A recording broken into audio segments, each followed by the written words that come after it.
Hey, folks, we got a big show, and you just caught Pete saying he's got to be up early tomorrow, and I totally understand it.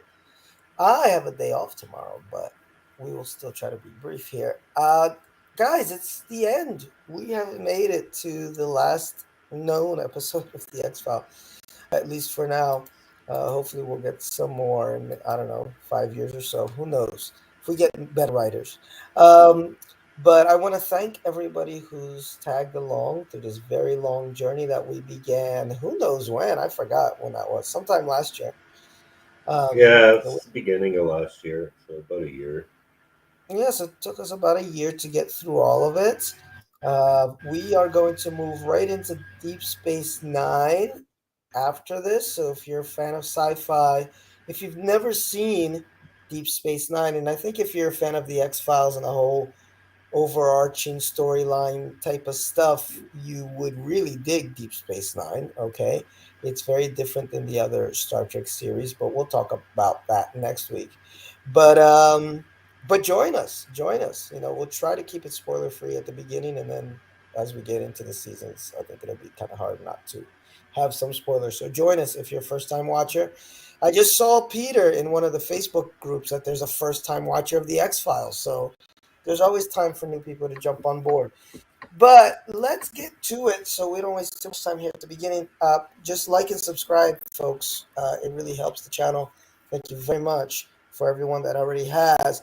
But we are going to look at episodes 6 through 10, and we're going to start with one starring one of the biggest A-lister guest stars, Mr. Joe, what's his name?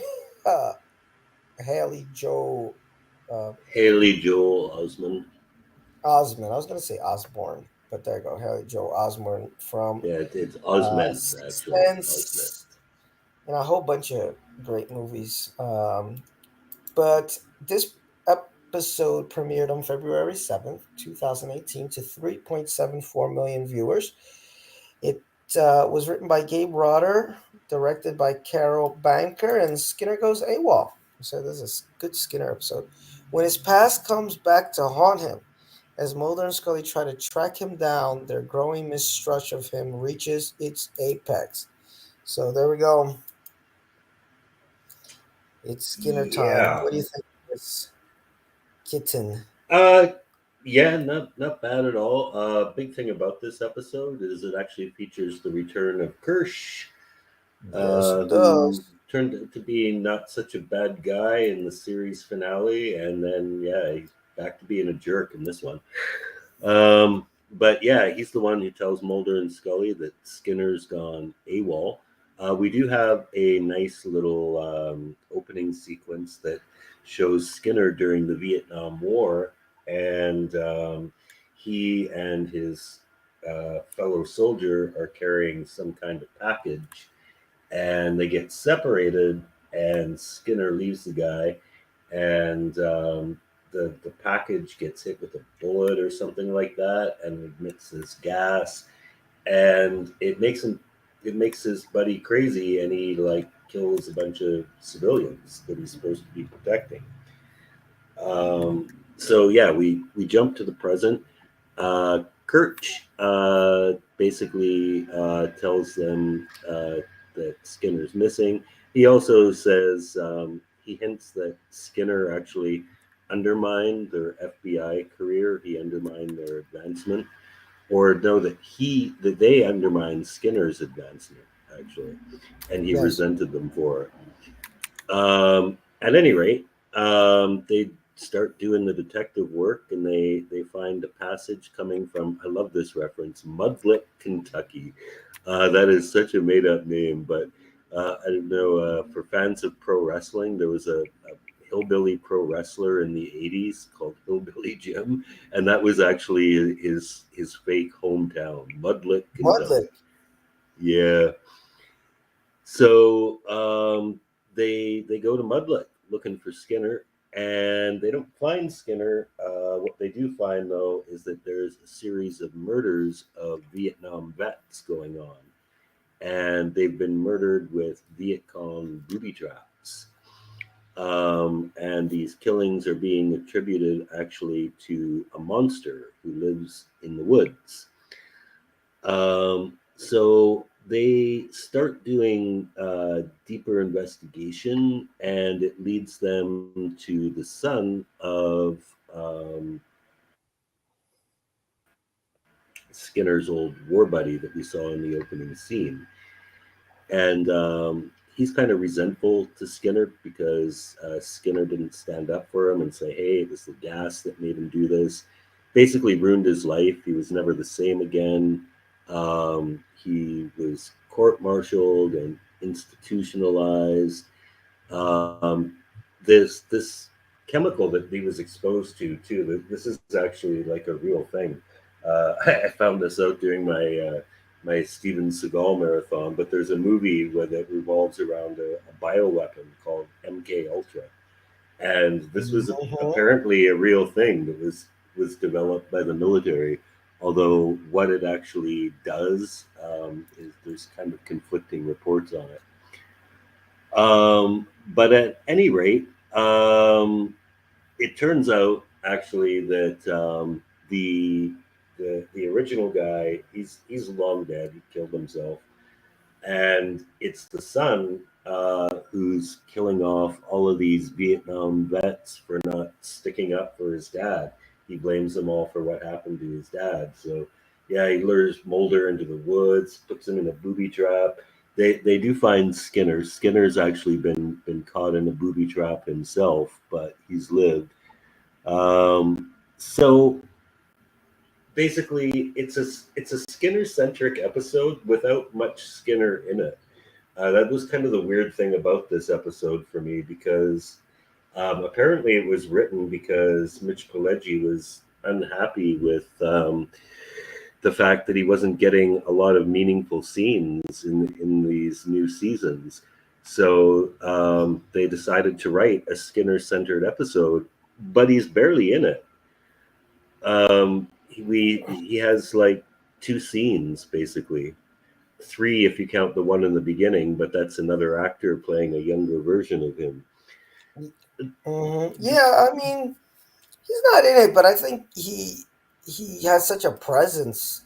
For me, at least, it doesn't feel like he. It didn't feel like he was barely in it because he did. I mean, part of it is where is Skinner? You know, so the beginning is Mulder and Scully trying to find him, but then yeah, you do get him talking to the boy, Mm-hmm. and then you do, but then he falls into that pit real quick. So then we're Yeah. Skinner for a while, but then he comes up with the awesome save at the end. So for me, it was a cool Skinner episode. You know, he's not on screen most of it, but his story is so present, and his presence is so present. So it was cool that we got to have one last Skinner centric episodes because those were always fun during the series. They Mm-hmm. weren't like the best X Files episodes. I think, you know, at most really good. You know, there's one or two that are really good, but I don't think any of them are classic. But Right. it's nice to, but I still appreciate them because it's cool to see Skinner in action and see what he's willing to do to either to help the agents or to right some Yeah. wrong because he does have such history before the X Files. And also, I like the Skinner centric episodes because it gives us a little bit of backdrop as to why he does kind of, you know, he can't go 100% Mulder and Scully because it's his job, but why he gives them a little bit of leeway because he's seen stuff. He's seen that the government has conspiracies from his time in Vietnam. In his time in Vietnam, he had some Mm-hmm. spiritual whatever. There was that episode where he kept seeing that blonde lady walking back and forth. So he's Mm. seen the paranormal. He's seen that the government has its dirty secrets. So he defends the agents a little bit because of that. So there's a lot that goes into these Skinner episodes that I think is pretty cool. And this one I thought was Yeah. it was solid. You know. Yeah, he's got a nice little monologue at the end. Oh It was a yes, decent story. Gives I you a like. little bit more insight into the character. So Yes, yeah, it was a decent episode. I definitely like that back. So it was cool to see Haley Joe, because he had been missing. I think he just became one of those actors that became disillusioned with acting.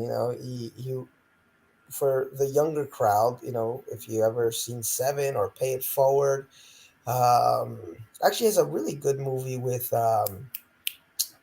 these two old guys where he's living on their farm. Something Lions. Really good movie. Where I think he's their nephew and he spends the summer with them with these two uncles. Really, really good movie. But yeah, he kind of faded away, and then I didn't even recognize him at first until after. I'm talking about when I watched this episode Mm-hmm. for the very first time on that kind of shaky live stream from the U.S. And then only the next day, or when I went into the X Files groups, that I saw people say, "Oh my God, that's Haley Joel." And I was like, "What?" So he's changed, as we all have over the years, Yeah. Uh, and good for it's him, hard though. for child actors to transition into adult roles. Very few people actually manage to do it. I agree. I agree because they're still expecting that cute little kid, you know? And then as soon as they start hitting puberty, it's like, unless you do something really special or you're like Leonardo DiCaprio or uh, Jodie Foster or something like that, it's you know, that level of talent. It is very, very difficult. Not that Haley Joe isn't a good actor too, but he's no Leo and Jodie Foster. Um, but cool episode nonetheless. I dug it. And then we're gonna get right into our M9SBG93ZXJ, episode Oh. 7, which was written by, I know there's a little trivia with this. It was written by the protagonist from one of the most boring X Files episode, The Field Where I Die On. Mm. Shannon Hamlin and Kristen Cloak wrote this. It's directed by Glenn Morgan, and it has no synopsis here, but I just recently watched it. I remember most of it. Yeah. But I will say this: you go into the X Files groups, you know, season 10 and 11 don't get all the love that the early seasons get, obvious for obvious reasons, mostly the Mythos episodes.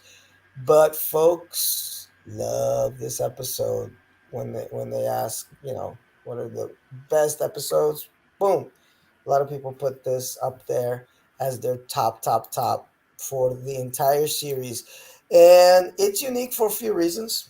Mm-hmm. One, we have Mulder and Scully pretty much not talking for No, the there's I whole. think maybe one line of dialogue.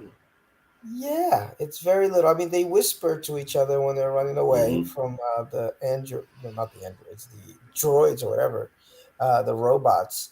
Um, but very, very little dialogue. Well, Scully does yell at that car that picks her up quite a bit. Yeah. So they don't talk much to each other, but Right. they do communicate with the robots, which is kind of a cool concept too. So the main premise here, guys, is that they're eating sushi they're at a Japanese restaurant, I should say, and everything's automated, no waiter, no nothing, and they go to tip, or they're asked to tip, and because Mulder had gotten the wrong dish, he's like, I'm not gonna tip, and that's where we start to get the beginning of the rise of the machines, because they don't want to give his card back, and then the doors kind of lock in the restaurant. They eventually manage to come out or get out, and then the really crazy stuff happens because Scully orders a driverless car, and the driverless car is going really fast. Keeps asking how was the drive, how was this, do you want music, which is really annoying. And today I gave an Uber driver like 1 star because he had the music on too loud. So it's very annoying when even human drivers play shitty music too loud. Mm-hmm. um, Meanwhile, Mulder's trying to get home using his GPS, and the GPS keeps turning him in a different direction. And in the end, what happens, Mulder ends up at the restaurant again, and by this time, the restaurant has interfaced with a bunch of other computers, and they keep asking for the tip. They want to tip your Yeah. waiter. They want to tip your waiter. or and Mulder's like, no, and he's adamant, and I understand completely how he feels when you get these pop up ads or don't you want to do this? Don't you want to do that? They won't stop. Mm. And you're like, no. Meanwhile, Scully goes home and her house starts turning on her because, again, everything's interfaced, starts turning on her. The alarm system comes on. There's these droids, not droids, that's Star Wars, Drones. drones. Yeah. uh, start showing up at Mulder's house. In the end, I'm not going to tell the whole episode, guys, but it's madness. They're running away from these attack of then it would be attack of the drones. The and it's incredible. It just culminates into this little bottle episode, monster of the week episode, which is what I think the X Files needed it, and I think it's what they've done best in the 2 seasons is figure out how to talk about technology in a very smart and intelligent way, and not the video game ish style that they would do it back in the 90s, which makes sense because technology wasn't there yet. So that stuff feels Mhm. very dated. Um, and there wasn't this idea of attack of the robots, attack of the drones or whatever. In the 90s, we were still discovering computers. We had this idea that, okay, maybe computers could be used to watch everything, maybe it could be a surveillance thing, but with people behind, the monitor. Whereas we've moved into the age of AI, and you can download AIs to have conversations with because I get ads for that all the time when I'm playing my little tennis game on the cell phone. Are you feeling lonely? There's an AI to talk to you. Um, Everything's automated. We don't use cash almost anymore. You got the easy money transfers. So there's a much more of a sense, and Pete and I who live here in Brazil, we know how that feels because sometimes they turn off WhatsApp because of some weird court case, and the judge here wants evidence that is on WhatsApp, and WhatsApp, the company says no. I mean, there's a privacy thing. So the judge cuts off WhatsApp in Brazil, for a day or two. And I think, Peter, was it last year when everything went down? Facebook, but that was global. Facebook. Yeah, that was Facebook's server because Oh, they okay. Facebook owns both WhatsApp and Instagram. Instagram, I think. Yeah, so Yeah, everything went down. And then we feel it when everything goes down. Like we are completely controlled at this moment by these technologies. If the shit hits the fan with any of these technologies, boom, we're shit out of luck. Which, by the way, Pete, I think I found an in to say we love you, Bruce Willis. Okay, and we're gonna miss you because Bruce Willis's fourth Die Hard movie kind of deals with this. Live Free or Die Hard. And he's dealing with a technology terrorist in that movie, and he shuts down the technology grid, and everything just goes haywire. So I love it. I love how the X Files approached this. It was smart. It was subtle because when the takeover begins, it'll be like that. It'll be subtle, yeah. not like Terminator. So all goodness. This episode is all goodness. Yeah, yeah, great episode. I love the silent thing too. Reminded me actually one month. Marvel Comics. I think this was back in the 2000s. They had a month called Nuff Said, where all the comics had to be printed with just no dialogue. So it was a real challenge for the writers to tell a story, but have have it so that the artists would be able to tell a story without words. So I mean, like the writers were writing plots without dialogue that the artists then had to interpret. And this was kind of challenging too because a lot of the appeal of the X Files is the banter and the dialogue between Mulder and Scully. So that was a really unique thing about it. Also, thematically, really strong, of course, about how dependent we are on technology, down to the last scene. I mean, we always see, even in the '90s episodes, we always saw Mulder and Scully on their phones, and then here in the last scene, they're having breakfast at a diner, and they're still looking at their phones, and they look around and they see everyone else looking at their phones, and they just kind of put their phones down and have a moment with each other, uh, being aware of each other, and not just sucked in on that screen. um, but yeah, it had, we, despite the lack of dialogue, it had humor, it had suspense, strong themes.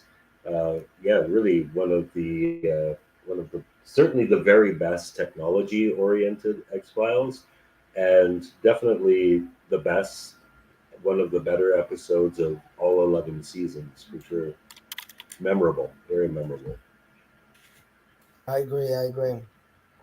Really, really good one. Um, all right, so let's move ahead, guys, to episode. Oops, sorry, number 8, I believe, which is familiar.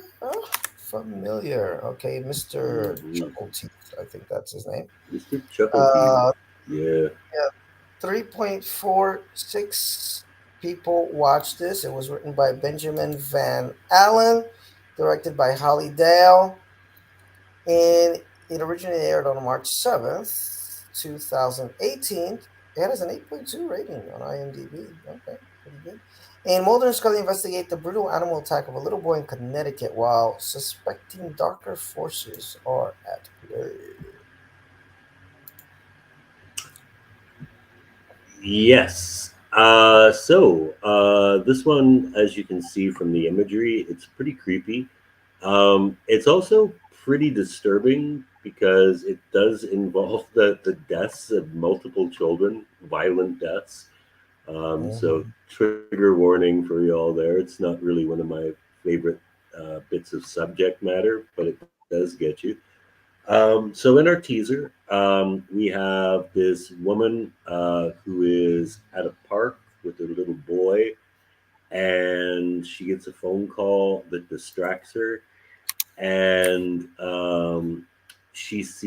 the kid sees this guy we see on the left here. His name is Mr. Chuckleteeth, and he is like a children's TV personality, I think, because the kid's got a toy of him. He's got this really annoying song, and he's all excited to see Mr. Chuckleteeth, and he follows him into the woods. So she loses the kid. She's got to call her husband, uh, who is a cop, and they go searching for him, and they find him not just dead, but like really dead, like torn apart, complete mess. So the presumption is that this is an animal attack. Mulder, of course, jumps to the most logical theory. Mulder and Scully are in on this because it's a killing of a law enforcement officer's child, which makes it an FBI matter. Local law Mhm. enforcement isn't too happy to have them there, not just because of the usual tensions, but they're convinced it's an animal attack. And now Mulder thinks it's a hellhound.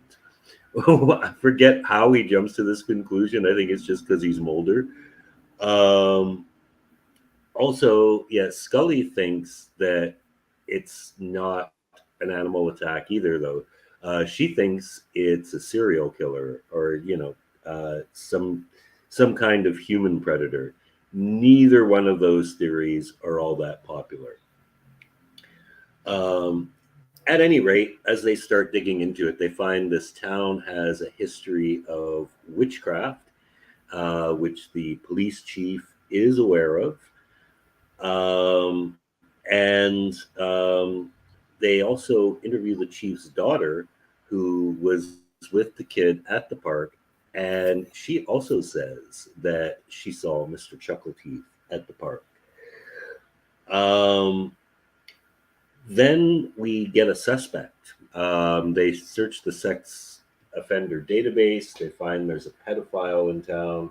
They search his place. They find he's got all kinds of dodgy stuff there, like a Mr. Chuckle Teeth costume, pictures of kids at birthday parties. So he seems like a pretty good suspect. But while they are in the process of investigating him, the chief's daughter gets killed by Teletubbies. That was just evil. So which first we have, is yes. yeah, kid being lured into the woods and butchered by Mr. Chuckleteeth. But then, yeah, this poor little girl gets killed by her Teletubbies. So they were gonna take this guy into custody, but he obviously didn't do it, and the dad of the first kid um, just starts beating on him, and eventually guns him down in the street in cold blood. So shit's gotten right out of hand here. As they continue to investigate, it does actually start to validate Mulder's theory. And what it boils down to basically here is the phone call at the beginning of the episode. Um, the mother of the first boy was having an affair with the chief, whose daughter was killed. And the chief's wife found out about it and basically summoned a demon to take revenge on her husband and on the wife, but it did that by going after their kids instead. So it's one of those like Pumpkinhead cases, like be careful what you wish for. You don't have the, you're messing with forces you can't control. um, so yeah, basically in the end everybody dies, and the spirit's work is done. But cool episode, really good occult horror vibes. Very nice, Frankenstein monster, uh, don't mess with forces beyond your control type theme. Genuinely scary. The use of the imagery of I don't know if Pete's you know I am the use of okay. the Cool. image, yeah, the use of the imagery of Mr. Chuckleteeth and the Teletubbies was genuinely disturbing. Um, the victimhood of children, especially by their parents, even if it's by accident, was kind of icky, but it worked. It worked. Very good occult horror episode, which the X Files hasn't really done a lot of them, and I think this is one of the better ones. Yeah, they I think in the early seasons actually we're gonna do uh top 10 list of our favorite episodes of the series, and one of them is an occult horror one. So I think in the beginning they messed a little bit more with that, but I agree with Pete that they kind of got away from it. I don't remember many from season 5 onward, or even some of season 4. Um, they just didn't, which is a shame because they were mostly pretty good when they dealt with these witches and stuff like that, and summoning up demons. Now, I actually remember, Pete, there's that really crazy episode where like it was a plastic surgeon or something, and he Yes, was and there was a little bit of witchcraft going on in that too. yes, there So was. they've done it, but not as much as they should. And there was actually a show that many people love. I couldn't get into it. That dealt more with that, which is Supernatural, which is like a child of the X Files. It's their little baby, and that show ran for a million seasons. But I think they went more on that side of the paranormal, the more occult and stuff like that. But I agree with Pete. I'm surprised you liked this one as much as you did. I wasn't sure if I was alone in my enjoyment of this episode. It does borrow a lot from some of those earlier episodes that did deal with the occult. So when I watched it, they're out in a little town. There's a secret cabal. Not all the citizens are what they are. So a lot of it is repetitive. Hmm. And it does borrow a lot from Stephen King's It. Even the little boy, I think that was done on purpose because the little boy's got the yellow rain jacket on and everything in the first scenes where Hmm. he follows Mr. Chuckle Teeth out to the forest and gets murdered. But man, that scene with the Teletubbies generally made me jump. You know, when they're Yeah, listen, and then they. Oh no, the other one that makes me jump is when Mr. Chuckle Teeth comes out of the TV when Mulder yeah. is searching the house. So there were some genuinely scary moments in this one, and it's tough to Hmm. get me to jump when I'm watching stuff. But this one had me. Um, Not just this time I watched it, but even when I watched the first run. And I do like the little subplot of them finding, the one cop thinking he found the victim. And Hmm. it's kind of a weird, yeah, it's a weird plot thing because, in the movie, I want to believe they do have a pedophile that's helping Mulder.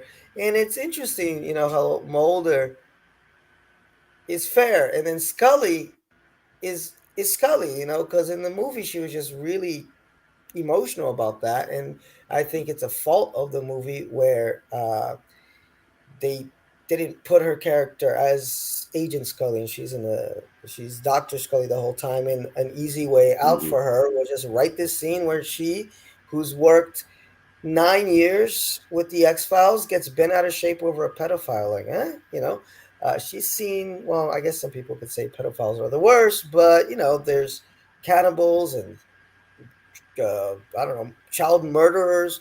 She's seen a lot of really nasty stuff. I wouldn't think that a pedophile would throw her off like that.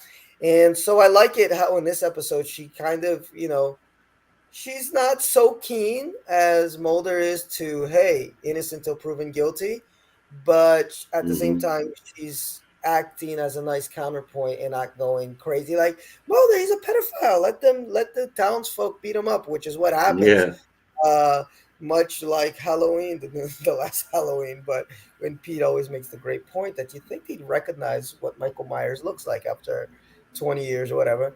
But it's a whole. This is a much more believable instance of mob violence, and how the yeah. fervor of justice just gets to the point where they want to beat the crap out of this guy and he gets killed. He gets killed by the police officer.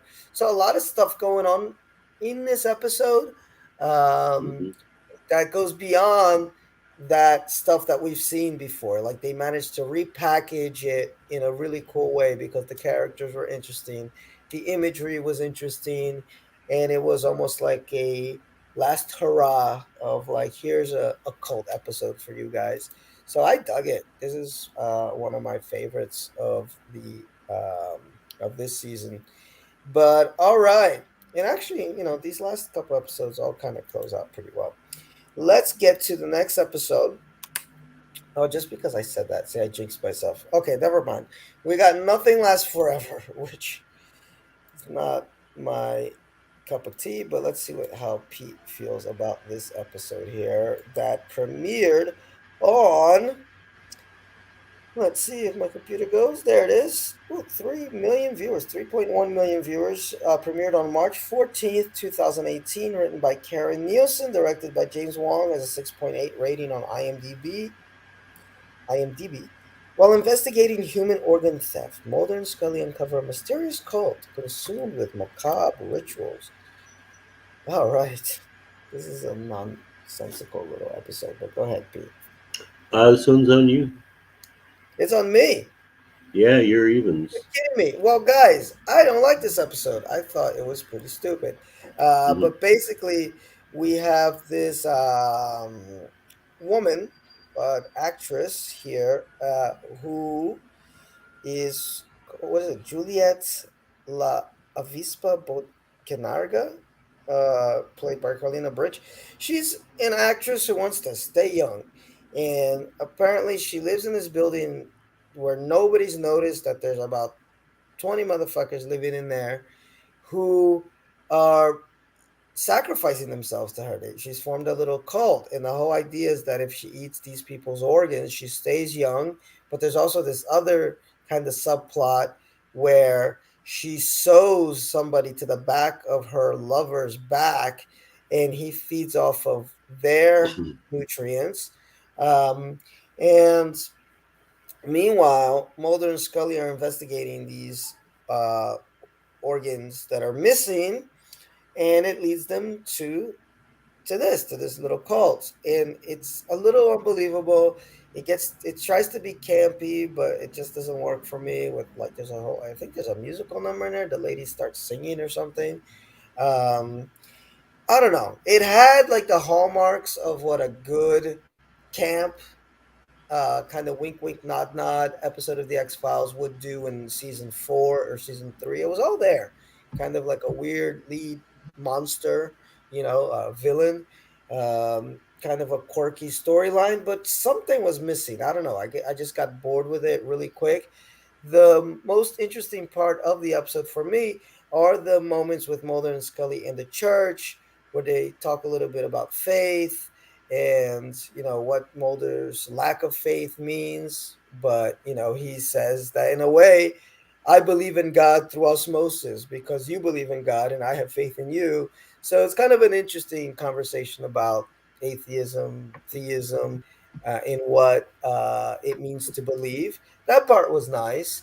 I didn't like the fact that they threw Scully down a trash dumpster or whatever, a trash hole.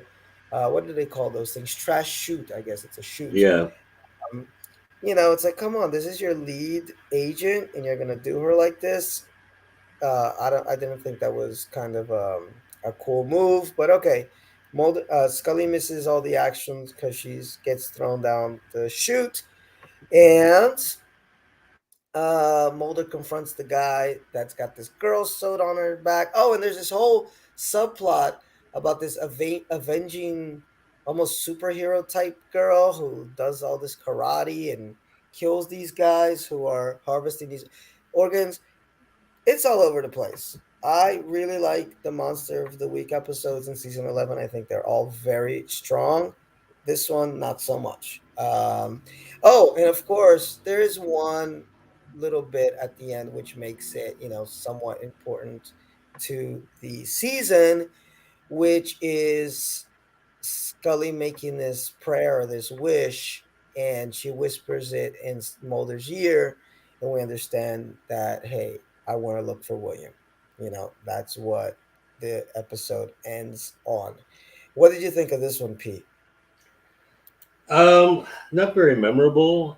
I thought it was pretty gross. It had a pretty high gross out factor, like Yes. the sewing yourself to other people, the fact that this whole cult eats like raw, fresh human organs.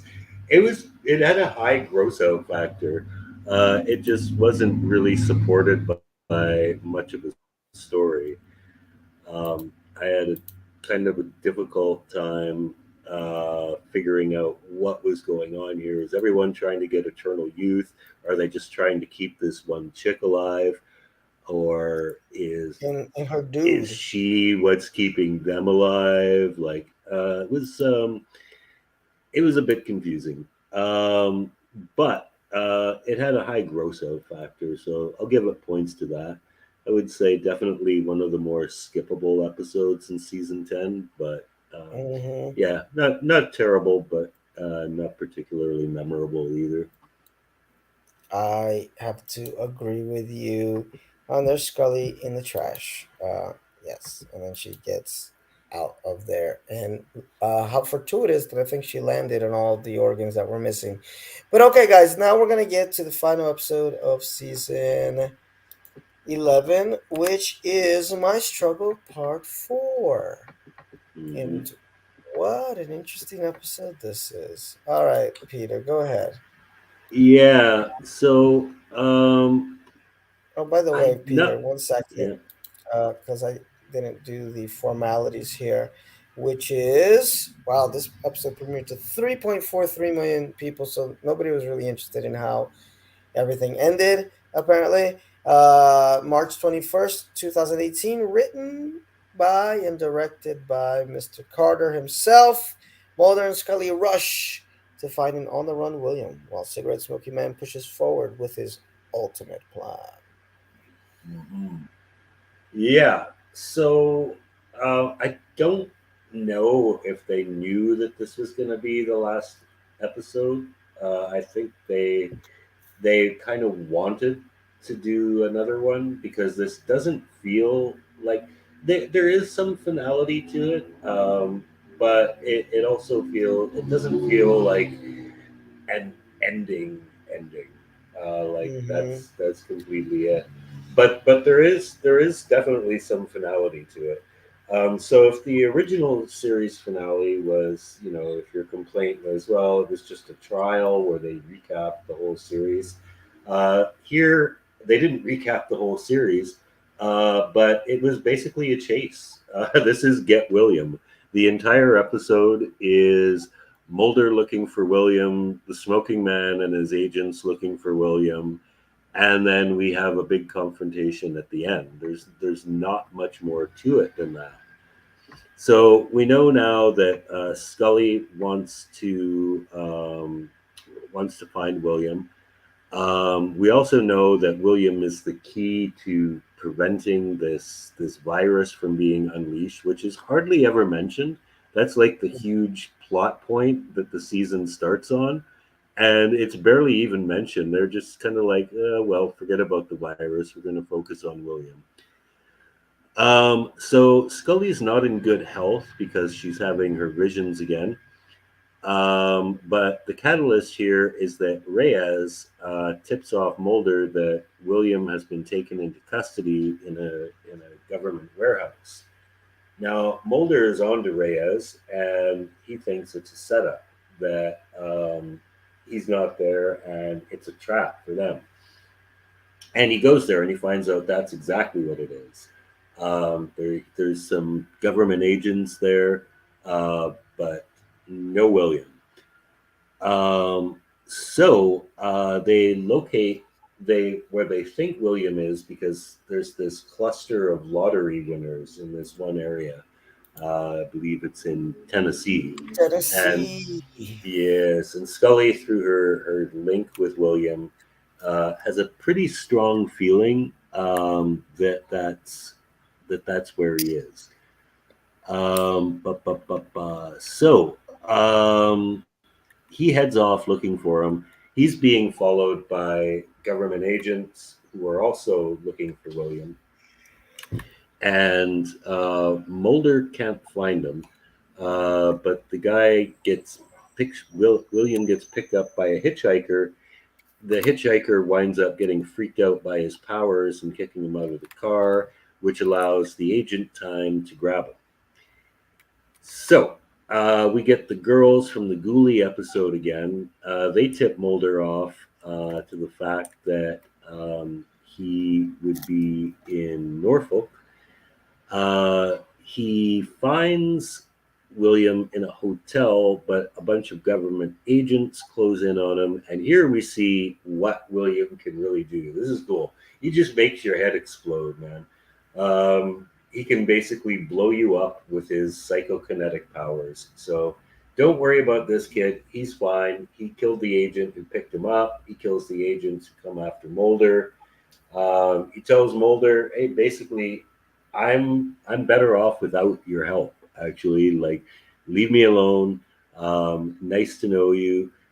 Um, I believe Mulder tells him that he's his father because at this point he doesn't know that he's not.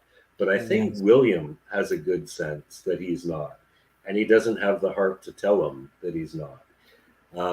So William knows who his father is through his psychic powers or whatever, but he likes Mulder, and you get the sense that he kind of wishes he was his dad. So he leaves on pretty good terms. In the meantime, Scully goes to O'Malley for help, and he fucks up big time. He does a broadcast where he says that this incident at the hotel with all these exploded government agents is related to plans by people in the government to release an alien pathogen. And Kirsch hits the roof. He says the X Files are like closed Oh, forever. no. Mulder and Scully are fired. So we've seen this happen before. So you never know. Maybe they were like, let's wrap this up. But this is like the fourth time the X Files have been closed forever. So I don't know that there's a lot of finality in that.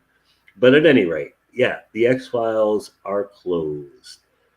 Um, so Scully has a vision of Mulder being killed, shot by the smoking man and falling off a pier, and she convinces Skinner to help save him. In the meantime, Mulder is still on William's ass. He follows him to a factory. Why he's there, I don't know why. I don't think they ever actually say. But Scully arrives there as well, where she meets Mulder, who tells her that they need to leave William alone, that he doesn't want to be found. And then another Mulder arrives, and we realize that the first Mulder was actually William. The smoking man arrives. Oh God, terrible scene happens here. Smoking man arrives with Reyes. Skinner shoots at the car and hits Reyes, who dies a completely inglorious death. Just what a complete flushing down the toilet of this character in I these know. last two seasons. Just dreadful. Somewhere in there, Mulder gets the revelation that the smoking man is really the father of William. He's less devastated about it than I would be. I would be livid. He's just more confused. I guess it's too much to process. Scully takes it amazingly well. She's like, "Well, I Really? think because for her, I think it's like, well, William is still my son," whereas Mulder is like, "Oh, he's not my son." So actually, the one who is actually violated and raped by science actually takes it pretty well. Then we get the big confrontation. Mulder and the smoking man have a big confrontation. Smoking Man shoots Mulder. He falls into the water, except it's not really Mulder, it's William. Mulder is now furious that the Smoking Man has apparently killed William.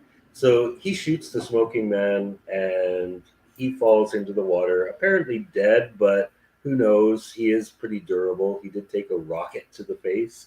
So I think Yes. he could survive a couple bullets. But Boys, if they're not shot in the head, he's yeah, coming back. He could have been wearing yeah. a bulletproof vest, and he I did don't think float he pretty needs well. it, man.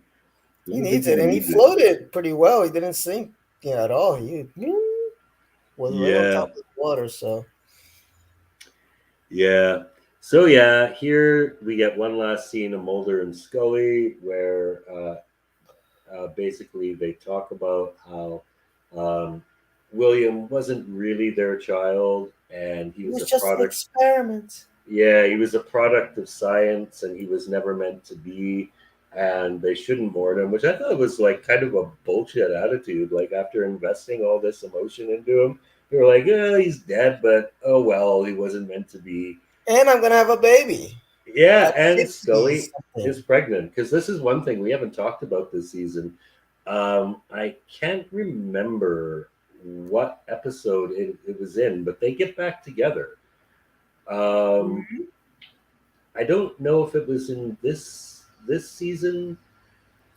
Yeah, Well, it was in the previous season. It was in the Werebeast season, the the Werebeast episode. The yeah, Werebeast they're episode, they they're got back back together together. for most of it. Yeah, It's not like in the movie where she's like, I can't deal with this motherfucker, because she's in. I mean, she goes back to the FBI with him, so you have a yeah, sense that their relationship has blossomed once more. yeah, And they're in yeah. bed a lot, in Yes, two and she's seasons. staying at his house. So yeah, they've been back together since the Werebeast episode in the previous season. And yeah, Scully has gotten pregnant. So it's like, well, you're gonna have a new baby. That's the I'm best like, way to forget the old one. Just have a new one. yeah, yeah. It's also, I mean, she did have William, so I guess they fixed the fact that she was unable to conceive because she's done it once already. But yeah, not a great ending. I didn't hate it as much as some people did.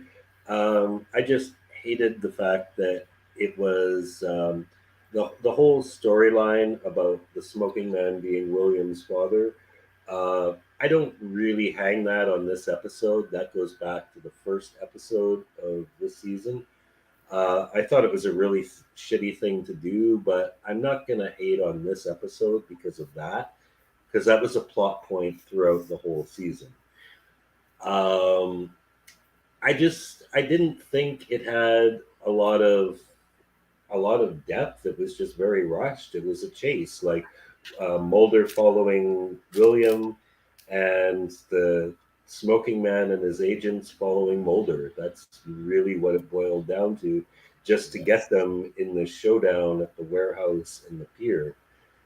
As far as the overall ending, we do find out William is still alive. So, hey, Mhm. possible X Files universe spin-offs. He's still alive out there. He's got pretty cool powers. Yeah, maybe you could do something with him. But William's He can alive, so join. that's okay. He can join the ninja girl from the previous episode and the mutant siblings from episode 2 of last season, and Yeah, join be the X Files mutants. You know, the yeah, young mutants.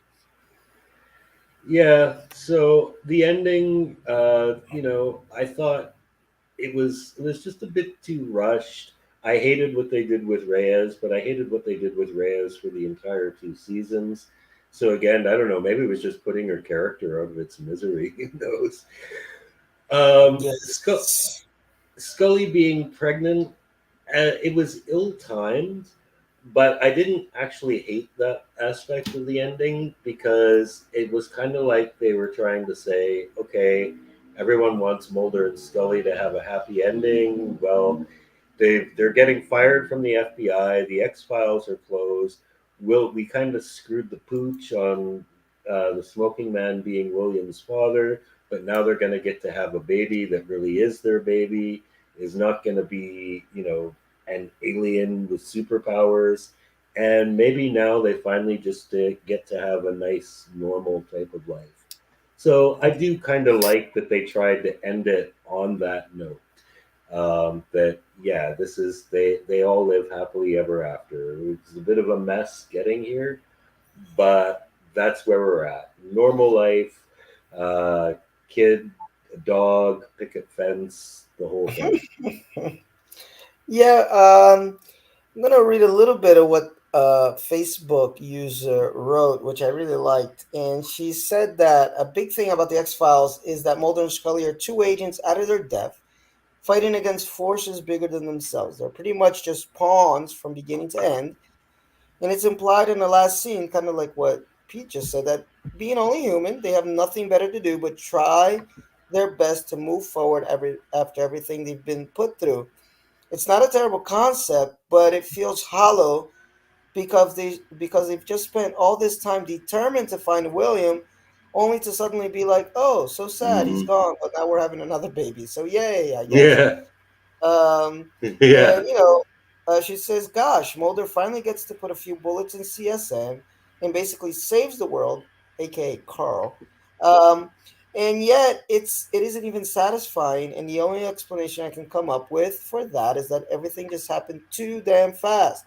It's a shame because hmm, I think these characters deserve better. And at least Skinner went out in a blaze of glory. Although he could still be alive. He just got kind of run over, but he could yeah, survive that. And then wait, just real quick, because she did say this, which I thought was cool. I will say that although I saw the ending before, I was surprised that this time around my biggest issue was not the CSM being the baby daddy, although she doesn't really care for that plot twist. It's just how rushed everything was. We hardly got to yeah, spend any time with William. Scully took a back seat for most of the episode, and she didn't even get to talk to him aside from when he was pretending to be Mulder. Meanwhile, Mulder suddenly went on a killing spree, which I couldn't really blame him at this point, but it kind of came out of nowhere.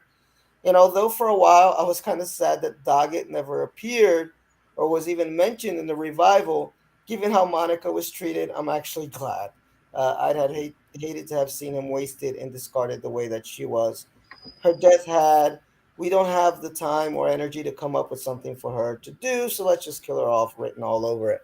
So I agree 100% with Yeah, those feelings. It just rushed. It feels kind of messy. Mulder going, Rambo on everybody was kind of weird again. It just came out of nowhere, and it just it felt like what Pete said. We need to get them on this pier, in minute 42 of this episode, whatever. Uh, so what's the best way we can do it? Just have them run here, run there. Um, but there was no weight to it, because we've had running around episodes before in season 3 and 2, where they're here, they're there, but they find information there. yeah, But but there's a they lot of move the plot forward. yes, Most of the better exactly, ones of those, like they're going somewhere, serves a purpose exactly. to move the plot forward. Here, it's there is no point to the hitchhiker scene. There's no Hmm. point to the agent picking up William on the side of the road because he winds up dead anyway. The only Exactly. point of the motel scene is to get Mulder and Scully fired and to have like a little heart to heart between Mulder and William. There's not really even much point to 90% of what Scully is doing throughout the episode. Which is not Um, much.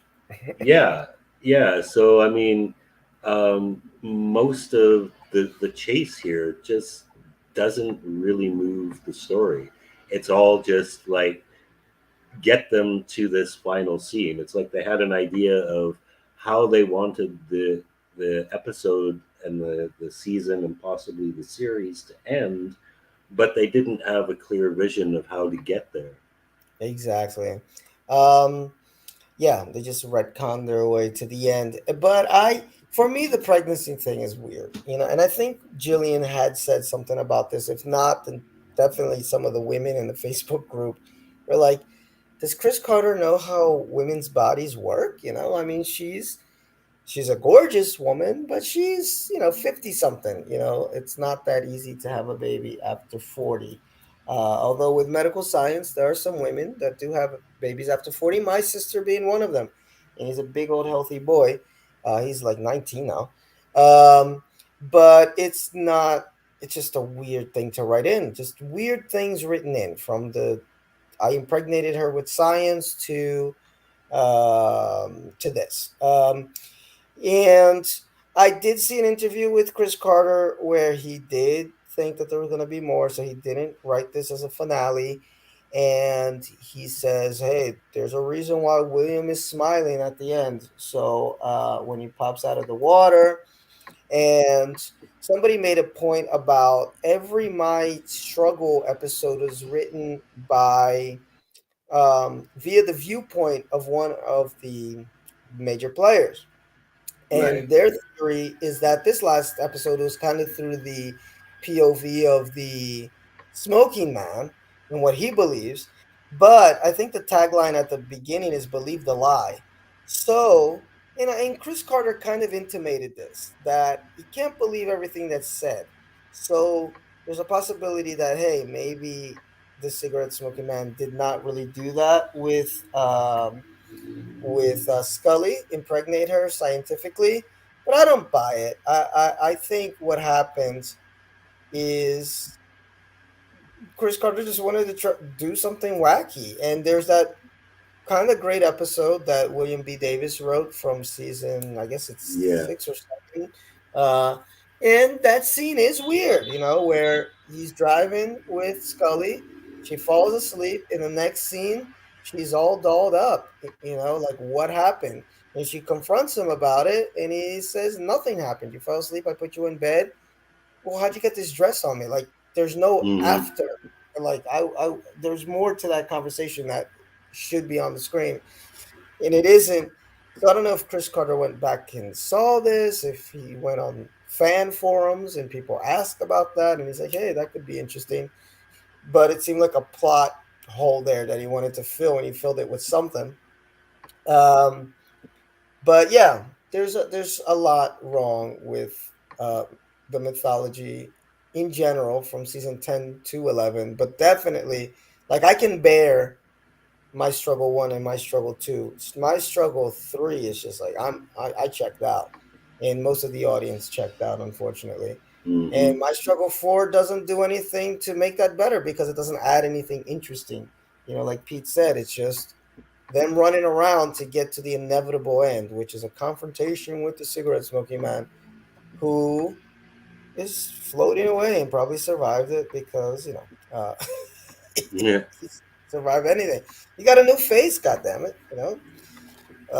So that's it, folks. That's the end of the X Files, for better or worse.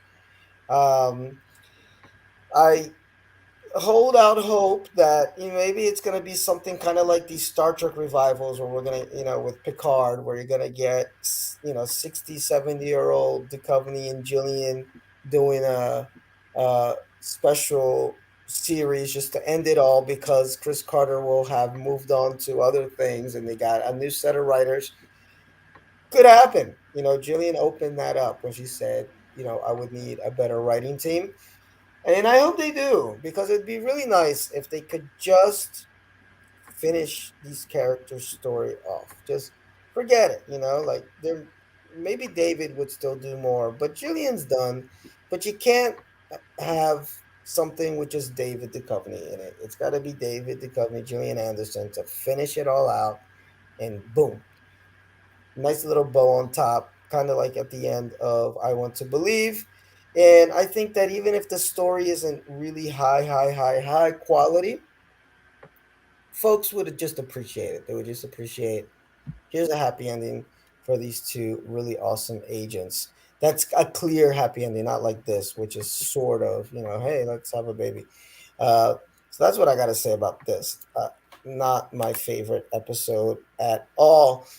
But folks, that is all. That is the end of season of the X Files. It's the end of season 11, and also the end of the Yep. X Files. So we're gonna have just a quick ranking of these episodes. Pete, how would you rank these episodes? There's not too many of them. I forgot to even write it down, but I can look here real quick. I'll put the episode list on the screen in case you forgot, unless you got them in your head.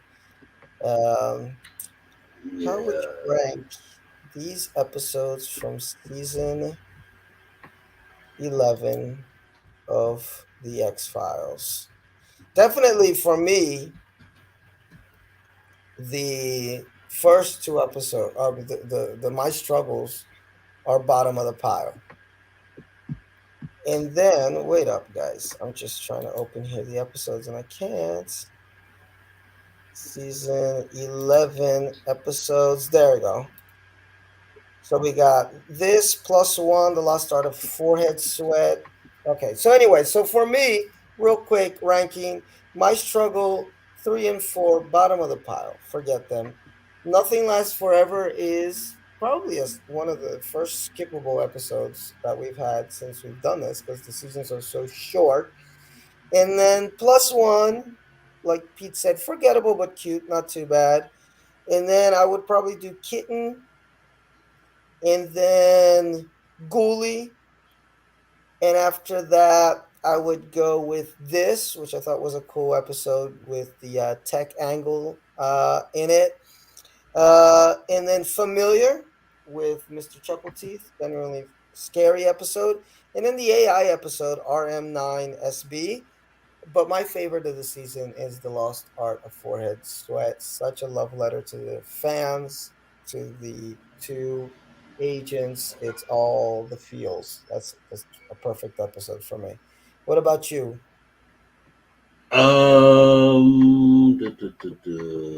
Let's see here. Um, I am going to say that Lost Art of Forehead Sweat would be my favorite. The one with the drones, which has like an unpronounceable title. I mean, Yeah, it's all just RM9. yeah, RM. it's not unpronounceable. It's just long. After that, I would say maybe this. Uh, That's a good Ghoulie one. at number 4, and I put familiar at number five.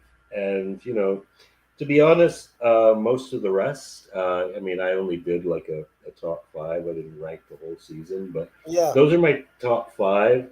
I would put My Struggle 3 at the bottom, but I Hmm. don't think I would put My Struggle 4 at the bottom. I would think actually that I would rate uh, plus one and Nothing Lasts Forever behind the series finale. Just because, Okay.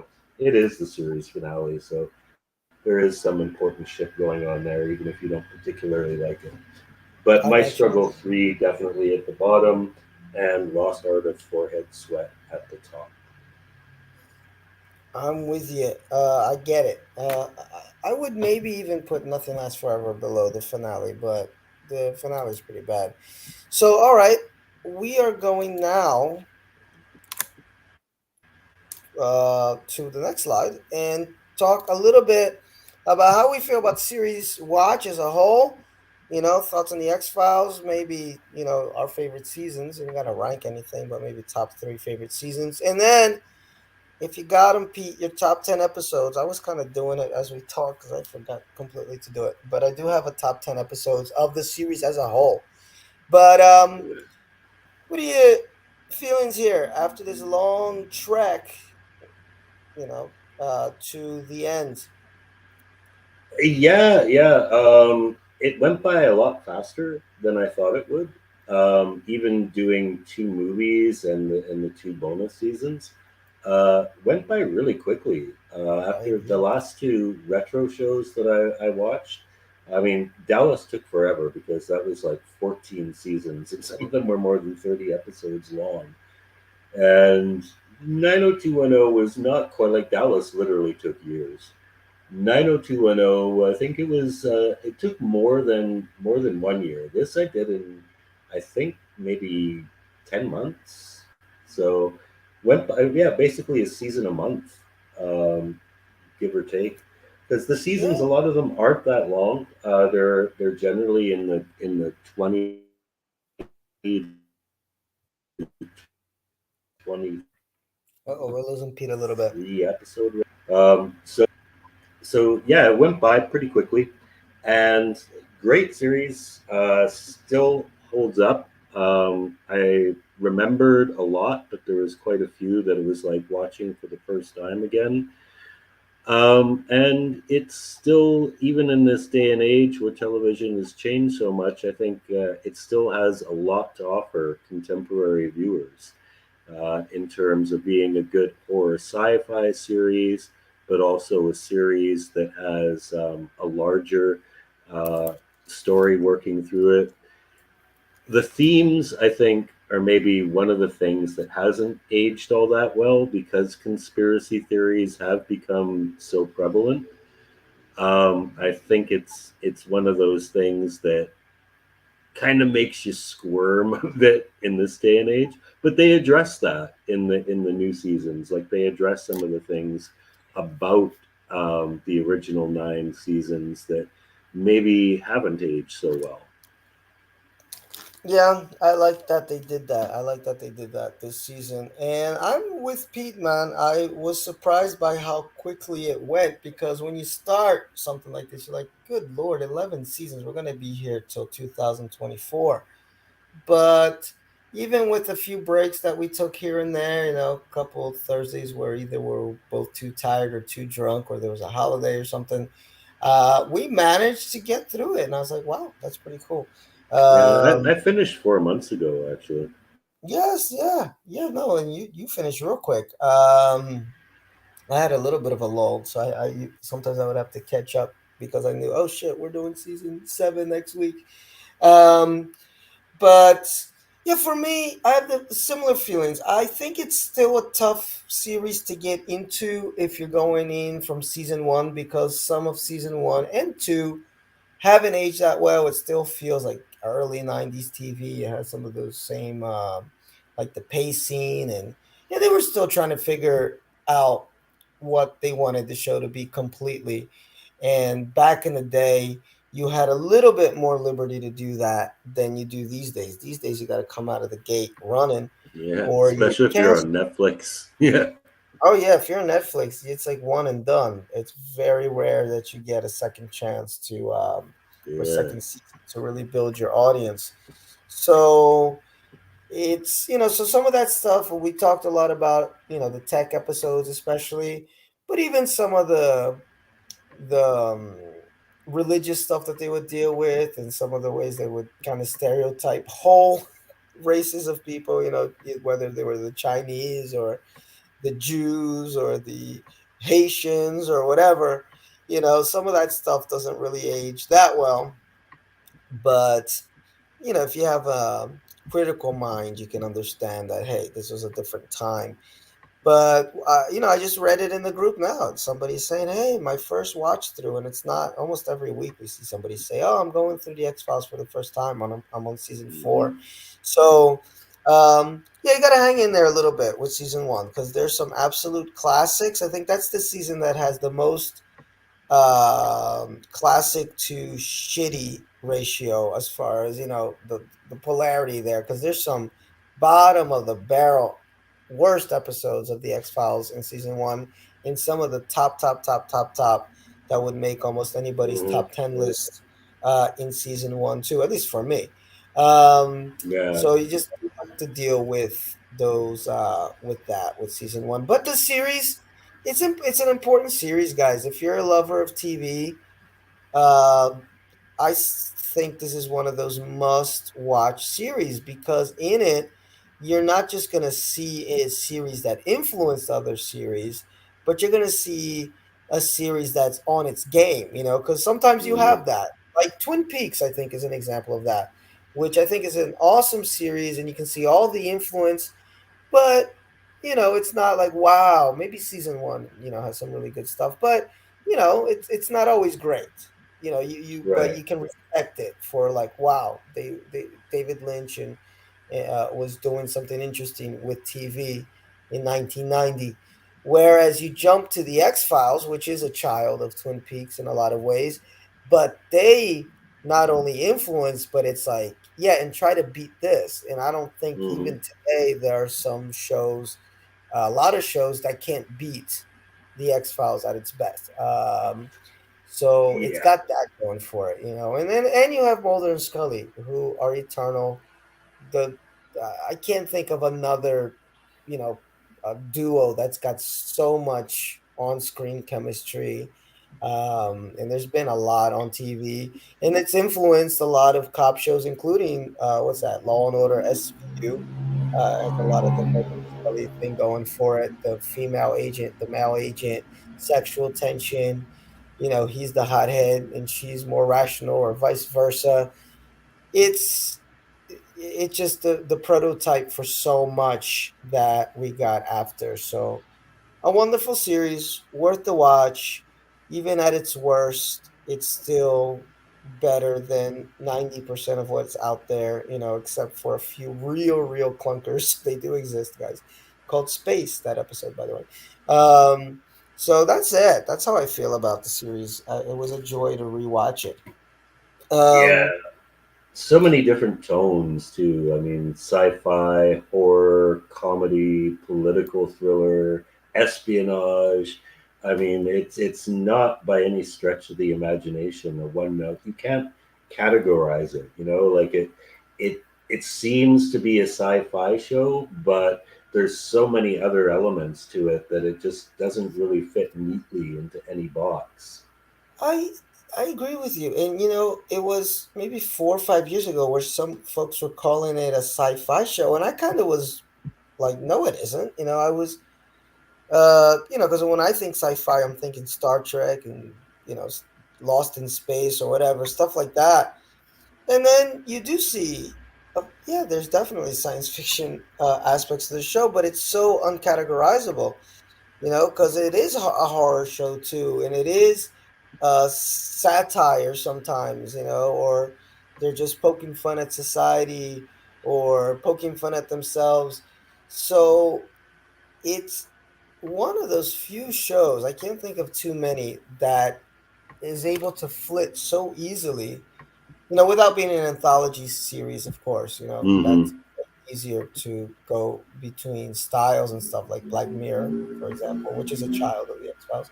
Um, but this within the universe, with you know, using these two same characters in this long running story, you can have ex cops, you know, but you can also have Paper Hearts, you know, which is a super serious, super dramatic story about, you know, a child killer. Um, so you know, kudos to them for being able to do this. And I think that's when I say, you know, season one can be rough. They didn't know how to do that yet. And I think it took them to about midway through season two to realize, hey, we can do this and we can be a lot of things. So, yeah, it's an incredible show, incredible show. Now, let's try this, Pete. Top 10 episodes. Well, before we go to top 10 episodes, just off the top of your head, top three seasons. Um, I think five probably takes the cake for best season, uh, followed by three and I don't know, maybe six. Look at that. It's very rare that it happens, but that's my pick. I would go five, three, six, or I mean, in a complete reversal, I would go six, three, five, because I it depends on the day. Like I think six is a really solid season, but yeah, five was just it's so strong. It's leading up to the movie. Mm-hmm. It's I think the most fast paced, direction filled season. Exactly. It's very coherent because they knew exactly where they were going from the beginning. Exactly. And three for me has the best mix of monster of the week with conspiracy stuff. It Mm-hmm. just when it finally clicked. You know, you get two seasons. Season two for me is better than season one. So you see it, the series is building, building, and then three is where it finally clicked. We get the comedy episodes, we get the campy episodes, we get the uh, real horror. The conspiracy grows bigger. It's the X Files running on all cylinders. Season three for me is when it is the X Files when you finally get it. And six, right off the backs of the movie, Mm-hmm. they were just having fun, and they hadn't Yeah. lost their way yet. They haven't, you know, they could still be serious, which I, you know, because I think that's a complaint I had for season seven, is that it got too fun to the point where it didn't feel like we could take this show seriously anymore. But season Right. six, it was still they were able to walk that fine line between we can get some real laughs, we can be real campy and fun, but it's still the X Files. It's still dark. It's still spooky. It's still mysterious. So for me, almost a perfect season, season six, and that's the one that has the two fathers, one son, right? Or is that I believe so. seven? Yeah. So one of the best um, mythology episodes where the X Files gets burned down by cigarette smoking man and the syndicate gets killed. And for me, that's it. It's like the X Files kind of boom. That could have been sort of where we end things right there. So Pete, you got a top 10 list? Yeah, kind of hasty. I mean, honestly, I could probably take at least five of these and put in like 15 other episodes. I'm with But you. I'm with you. I was yeah, changing them for like right now. I like the only ones that I know are my top four, and then everything else can kind of, depending on the day of the week, can change. yeah. Um, I was I'm gonna. thinking actually for Deep Space Nine of just like doing a ranking like after every watch, but I'm already like so I'm already like halfway through season one.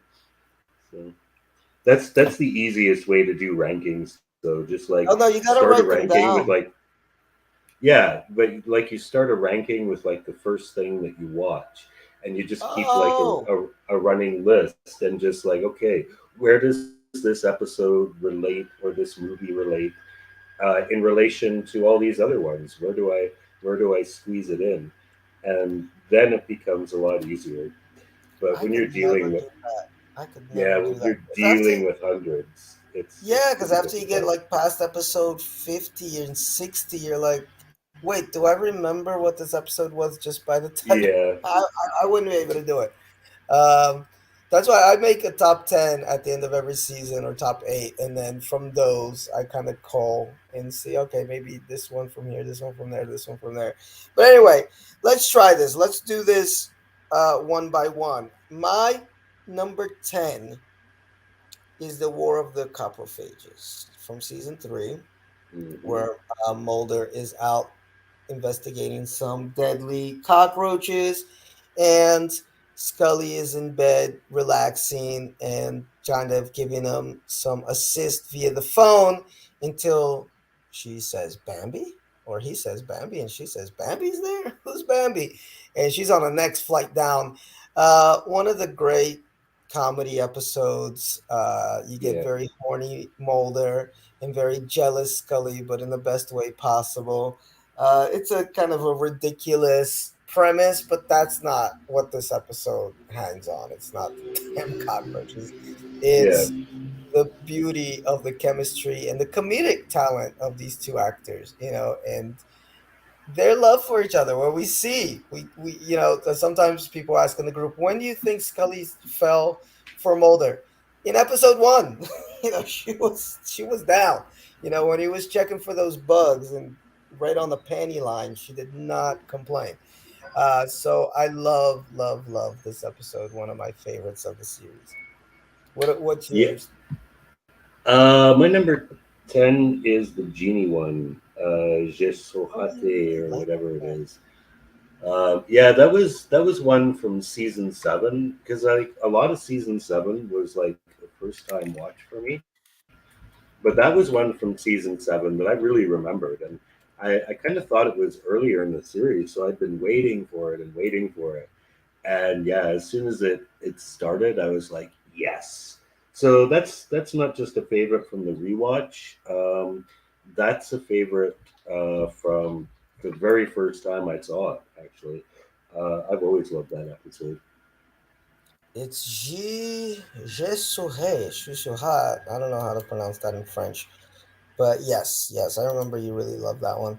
My number nine is Tombs from season one. And when we were doing season one, I think you recall that I liked Tombs a little bit more than Squeeze, but you were the reverse.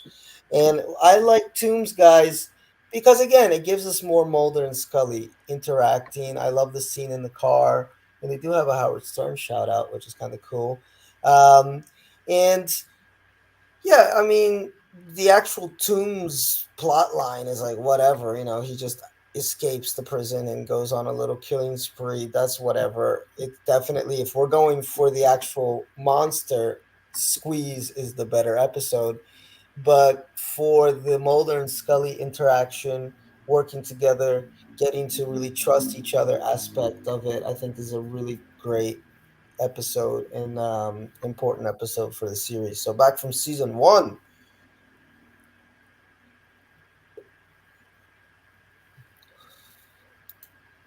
Uh-oh. You there?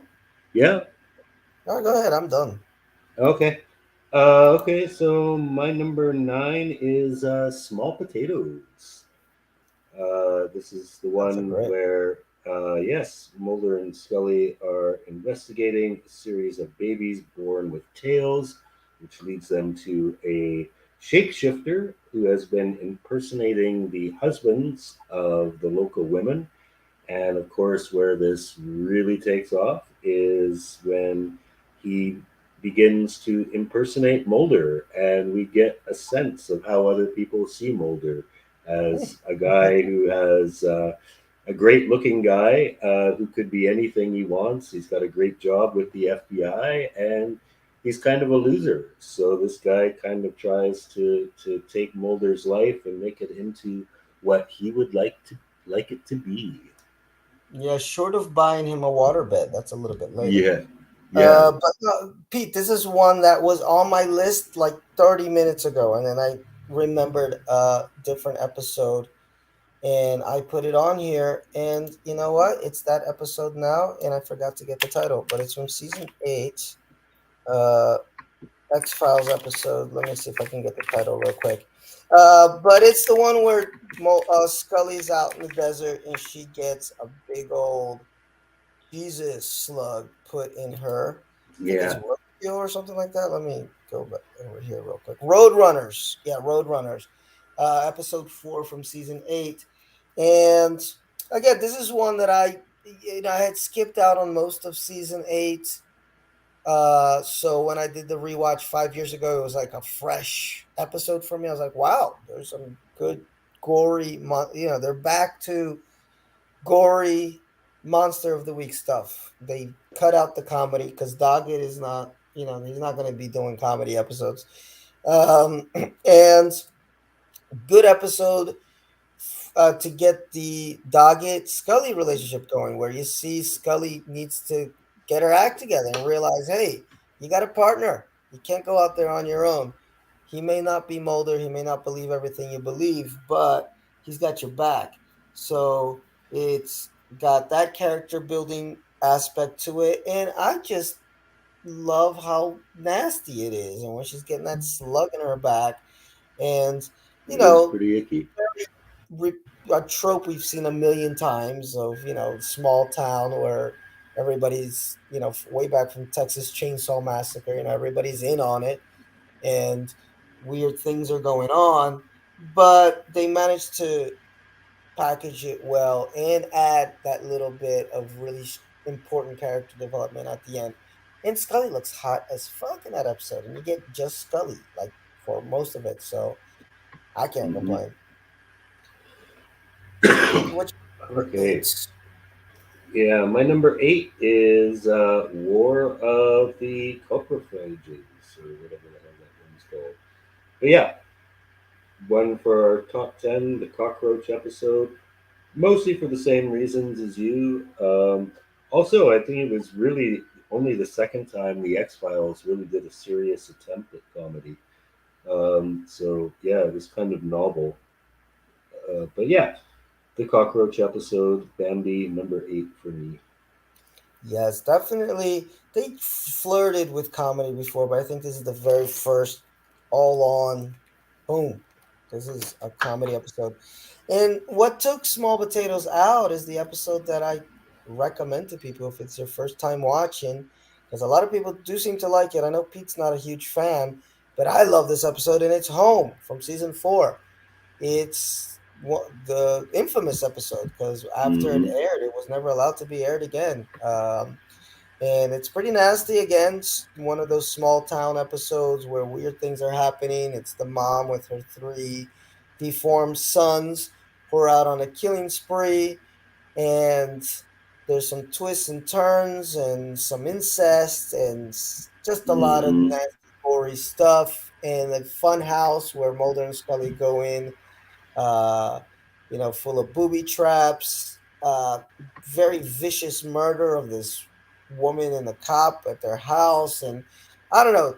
For me, it just works. I showed it to a Brazilian friend of mine who had never seen the X Files, and he was like, "Whoa, he got into it." So I think Yeah. it's one of those episodes that works on that level because you're gonna show a first timer like a slow paced episode from like season 2 or 3, they might not get into it. This is like here. This is what the X Files can be. So I love it. I love it. All right. So my number 7 is one you've already mentioned, Paper Hearts. Yeah, this is the one where Mulder learns that a serial killer that he put in jail years earlier may have been responsible for the abduction and murder of his sister, whom he has long believed was taken by aliens. So, good one about Mulder kind of questioning himself and his beliefs. Really Hmm. good villain. He comes across like what you would expect that type of serial killer to be. Like a person who is a vacuum cleaner salesman. So he's kind of got that gift of gab. He has this like fake charm, like there's it's completely hollow and there's nothing behind it. serial killer drama, but also a bit of the supernatural with how he and Mulder are able to see into each other's psyches, and it keeps you guessing. And had a really good finale too with that shootout on the Mm. bus. So yeah, I dug this one a lot. This is a classic and easily could replace any of mine on my top 10. Classic episode. Um, and then my number six is The Lost Art of Forehead Sweat that we talked about Mm. last week. You know, an absolute classic X Files episode and absolute love letter to the fans. I love the love letter ones. I know a lot of folks love Jose Chung because of that, and even the Beast one because of that. But this is the one that just hit the home run for me, uh, with all the callbacks to the earlier bits of the X Files, and there's just so much going on. There's so much going on. Definitely watch this episode if you're a fan of the X Files. It'll make sense if you're a fan. If you're not, it won't make much sense. Yeah. All right. Number six is Full A Do. Okay. I have this on my list actually, but What is um, that? Foley do. yeah, let me just take because I quickly went through it. But so this is season 5, episode 19. Scully and Mulder. Oh yes, meet a delusional man who is convinced his boss is a monster and is willing to kill to prove it. So this is the Oh, one. This is the one about the phone salesman whose Forehead. boss is a Yes. giant bug. Yes. Oh, I Um, remember us reviewing that. great. That scared the shit out of me. I forgot Yes. about this episode. Great horror episode. I Mhm. mean, in terms of actually being scary, I would say this is one of the scariest Monster of the Week episodes in the entire series. Like, Oh I don't yeah. scare easily, but man, this one freaked me out a bit. Oh yeah, and that whole effect with the little creepy cockroach looking thing. And we're in Brazil, so we see a lot of cockroaches here. Yeah, And just yeah, I forgot. But guys, go back to watch our podcast with that one because I watched it like late at night or something. I had no clue what it was, and I see this, and it looks like a shadow figure too. And I've seen a shadow figure before, and it just freaked the shit out of me. So really good one. I forgot about that one. Let's see. You got more to say on it, or no, we're no, good? that's good. We're trying to move along here. All right, my number four is such a heartfelt episode Isn't for it me. your number 5? No, oh, you're right. Number five. Look at that. Saved. You saved me there. And this one's not that heartfelt. It's just funny and creepy, which is Host, season two. Uh, Yeah, weird monster in New Jersey. New Jersey finally got a good episode because that uh, whatever Bigfoot one, whatever it was, New Jersey Jersey Devil one Devil. Yeah. was crap. But I'm glad they gave Jersey a good episode, which basically says, yes, our water is dirty. Um, and, Jerseyans could deserve no better honor than that. And it's just a great, creepy episode with a little bit of tongue in cheek to it and great, creepy monster. It's just great. Watch that one. I think you'll become a fan of the X Files after. Yeah, or it'll just gross you right the fuck out. Yes. Yeah, I love how they constantly reference that throughout the series, and they Oh bring it yes, up at least twice. At least and I think twice. it's even in if you watch in one of the episodes, it's like a magazine like National Enquirer comes up, Yes, yes. Man Leach or whatever the hell he was. So Mm-hmm. that's a great one. And it wasn't that one of the writers, is it Darren Morgan or something that was in that Yes. outfit? Yeah, Yeah. so it's a classic X Files.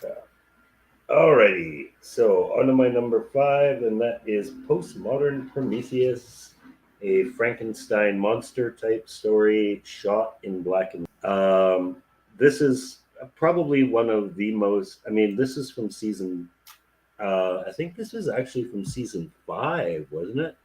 Because I believe it has a so. season 6 feel, but it's the sort of thing you would expect to find in season six, because season six was just completely off the rails.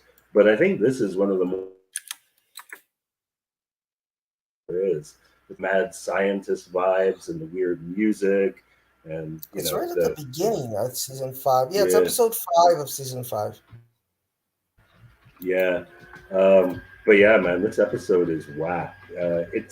It's a comedy episode, but it's not just a comedy episode. It's just like, what kind of crazy things can we do with these characters and their situation? Like, what's the most fucked up, nutty situation we can put them in, and have some fun with it. So even though it's funny, I don't even strictly consider this a comedy episode. I just consider this the writers just going full on off the brakes. Yes, they went bananas. This is Chris Carter, one of his shining moments in the Hmm. series. So this is a Chris Carter episode, and you know what, Pete? I can't believe I forgot that episode, and I cheated a little bit. I changed my number 3, and Okay. put that one on there. I can't believe I actually forgot to put that episode on my list. That's one of my favorites, but we'll get there. Now number 4, which is another one that I was so looking forward to see because I love this episode, and it's Clyde Bruckman's Final Repose. Which, speaking of episodes that get referenced for a long time, this is one that has the Scully will live forever little thread that follows us, and it's basically just the old dude who has the visions. He's an actual psychic, although he's a kind of unhappy with it, reluctant psychic. That's the word I was looking for. And it's got Peter Boyle in an Emmy-winning performance, if I recall, Hmm. and Yeah. in it. And for me, one of the, we had just said that the Coprophages was the full-on comedy episode, but this one is like prototype. It's there. I mean, but it's more heart than comedy, but it's funny because you got Peter Boyle. How can you not be Yeah.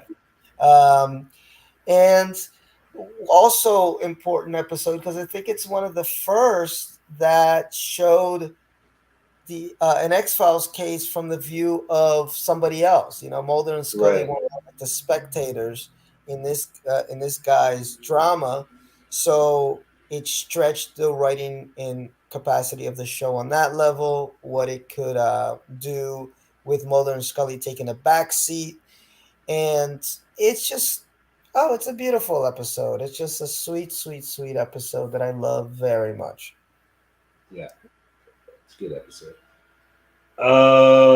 My number four is actually the one where you did see the fluke man on the cover of a tabloid magazine, and that is Pusher.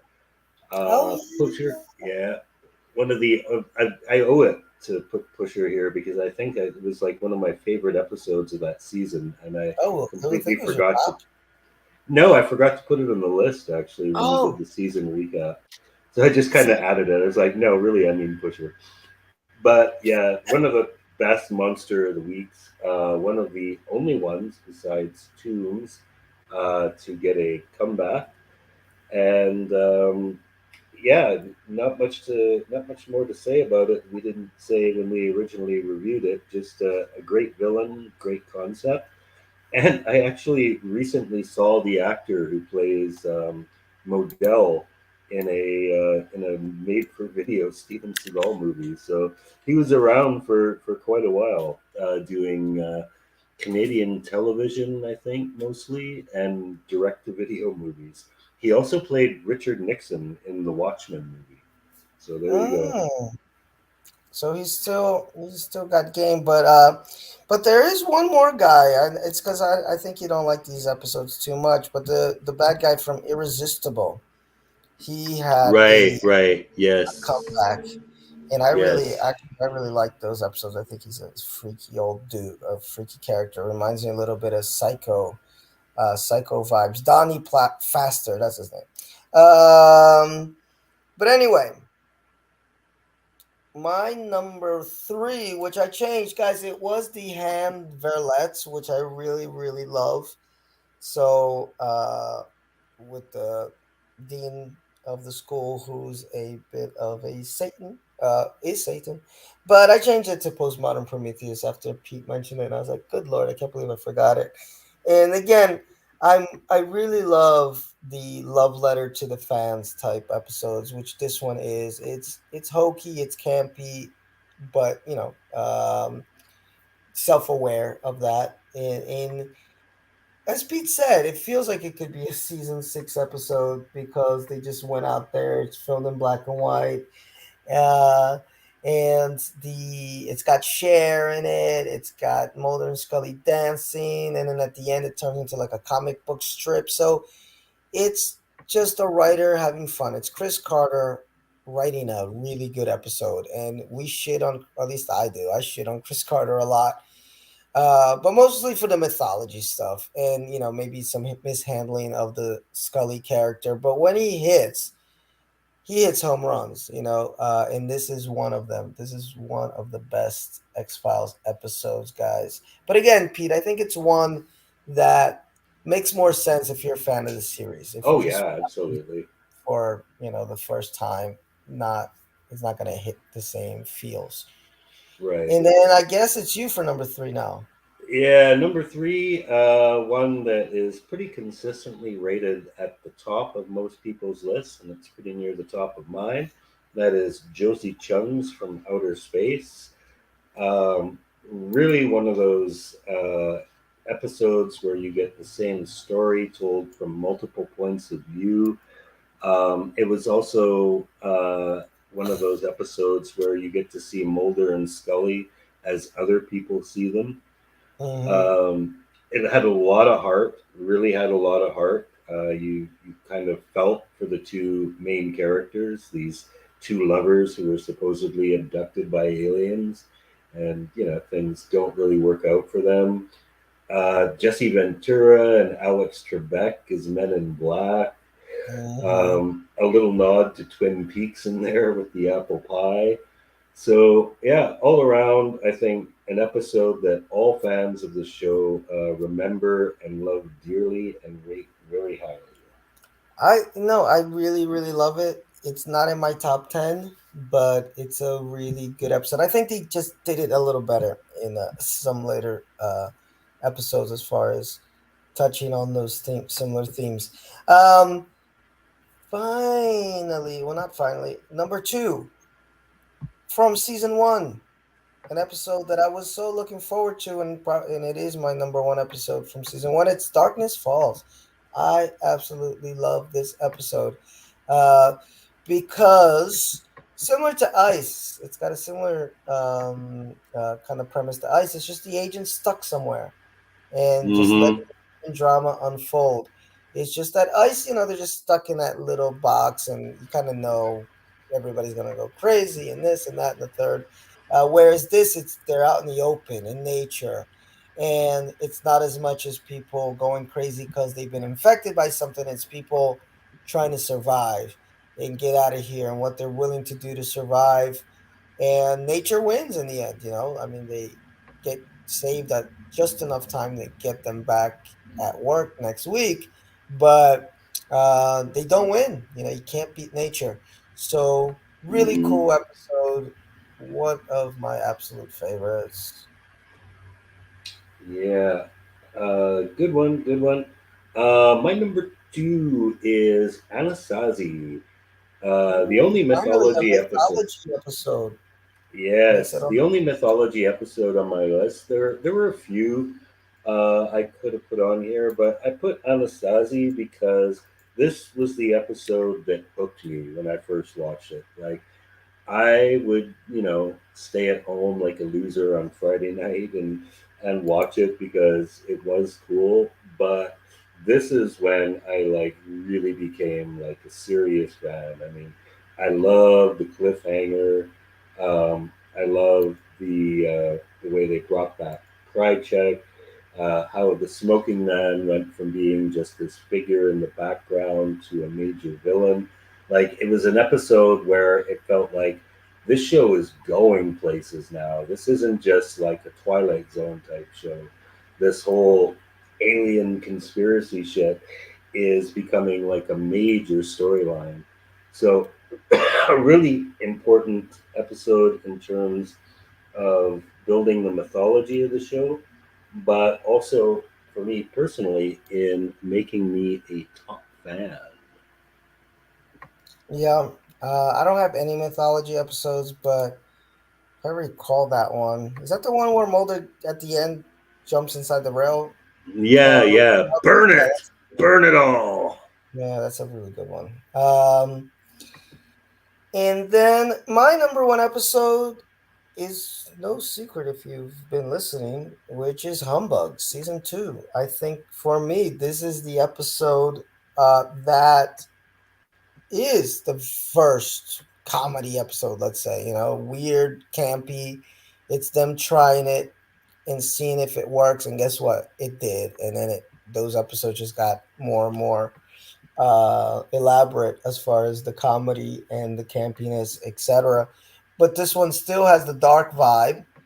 Speaking of Twin Peaks, it's got the little actor from Twin Peaks in there as the hotel manager who's an asshole. Um, and it's just a freaky story about a town of freaks. There used to be circus freaks, and one of them's got Mm-hmm. something crawling out of his belly and attacking people. And it's got one of the best endings ever, where the agents are like, "Where do you think it went? Where do you think it went?" And then the guy that's moving out just burps. Burp, the guy that would eat everything, the human Mm-hmm. animal, whatever his name was. So I have a lot of fond memories of this. I remember it on first run back when I was, I guess, 13 myself, 1993. I was 12 or 13. And knowing that this is the type of TV that I'm trying to watch. It's weird, it's different, it's funny, and it still holds up for me.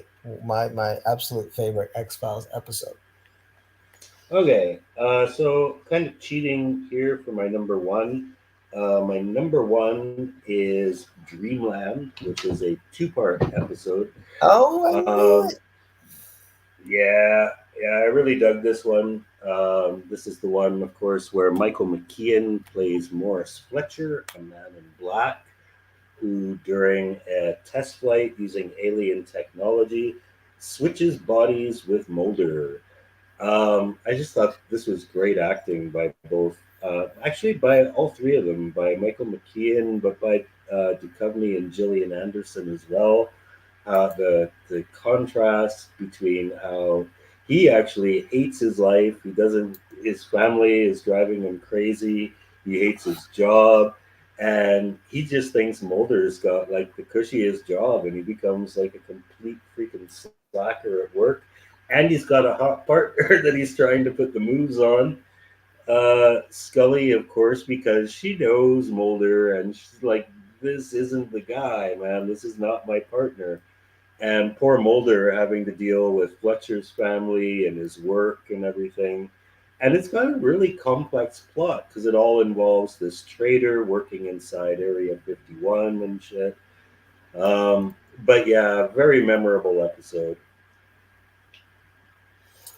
It is one of the best. Not on my top 10, but could easily be on any other day. It's a really good episode. Um, in that, my friends, das ist alles. Well, that's what do I want to do. That's what I want to do right there. The X Files Season 11 Retro Review, X Files Complete Series Review. Thank you, everybody, for listening. Check this series out if you've never watched it. Be a little bit patient through some of season one, especially the middle chunk, but it's worth it. It's worth it. It's worth it. You'll get a lot of good out of it. All right. Until next time, until next week, I guess, where we'll be doing some Deep Space Nine. I'm actually going to watch me another episode. I watched one before the podcast, and I'm going to watch one after the. I'm hooked on the S9. All right, folks. Have a good night. All right. Until Cheers. Thank you very much for listening for the past year or however long you have. yes, love you guys. Bye.